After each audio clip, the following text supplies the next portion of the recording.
In this video, I'll summarize the plot of Beloved in about 4 minutes and give you an analysis of the story. Set after the American Civil War, Beloved follows Sethe, an escaped slave living in Ohio with her daughter Denver. Their house at 124 Bluestone Road is haunted by the ghost of Sethe's deceased infant daughter, whose tombstone bears only the word Beloved. The haunting isolates them from the community, as neighbours fear the dark presence within their home. When Paul D., a former slave from Sweet Home, the plantation where Sethe was enslaved, arrives at 124, he initially drives the ghost away and rekindles a relationship with Sethe. However, his presence unsettles Denver, who is used to the isolation of the haunted house.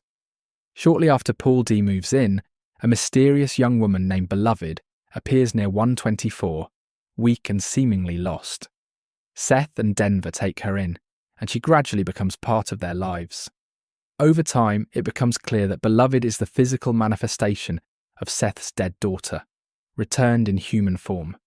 She develops an intense and possessive relationship with Sethe, filling the void left by years of grief and guilt. Paul D. grows uneasy around Beloved, sensing her power over Sethe, and eventually leaves after she manipulates him into reliving his traumatic past. Through fragmented memories, Sethe's tragic past is revealed. While escaping from Sweet Home, she was brutally assaulted by slave catchers and witnessed unspeakable horrors. When the plantation's owner, schoolteacher, came to recapture her and her children, Sethe, in an act of desperation, attempted to kill them rather than let them be taken back into slavery.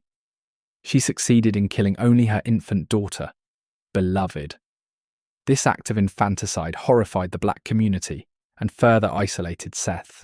As Beloved's presence grows stronger, Sethe becomes obsessed with seeking her forgiveness, allowing herself to be emotionally and physically consumed by her.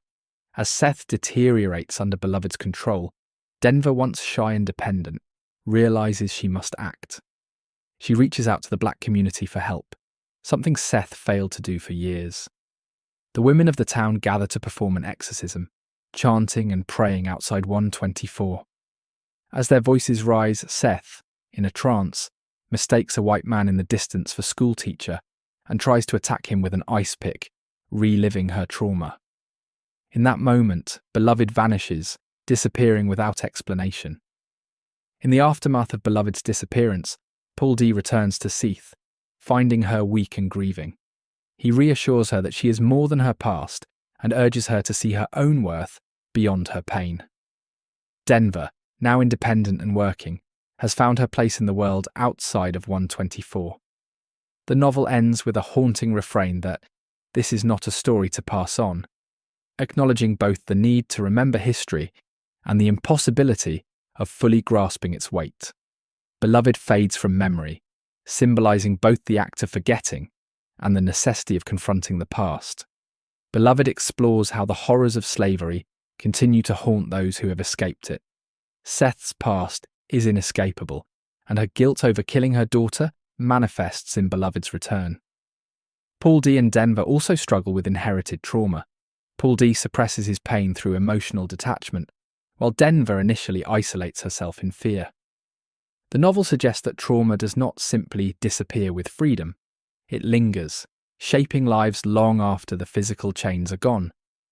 Sethe's actions force the reader to confront painful questions about motherhood under oppression. Her decision to kill Beloved is both horrifying and an act of love. She believes death is better than a life of enslavement. However, this act isolates her, severing her connection to the community. In contrast, Denver's survival depends on reaching out to others, showing that healing comes not through solitude, but through shared strength. Morrison presents motherhood as both a source of resilience and a site of deep suffering, shaped by love and the brutal realities of history.